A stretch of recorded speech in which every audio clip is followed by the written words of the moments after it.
We had one where there was a property development entity, I mean, it's a whole bunch of investors, and it was represented a very sizable portion of the fund, and we wanted value. And after discussions with them, what they went away and did is they got a proper valuation of the underlying land, which had moved significantly from when they first bought it. And then, there was the actual cost of construction, which at that stage was only about 30% of the way through.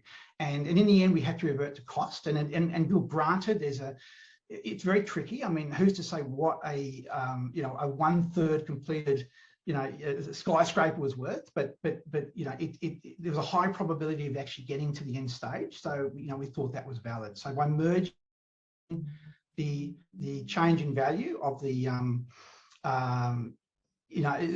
by getting the change in value of the underlying property with the cost, you could actually come up with a realistic value. A year later, though, that construction had gone from 30% to basically close to finish, like 95%. And at that point, again, they engaged a proper valuer to come in, and they looked at the sale prices of all the units they had pre-sold and what they were going to be selling the rest for. And so that, again, completely changed the methodology, but it allowed a value to be obtained.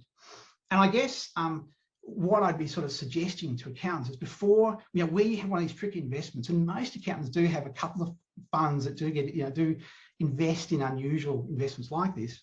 Before it comes to us, you'll have to have that conversation with the trustees and say, look, we need to get some proper valuations here. Here's how I suggest it be done.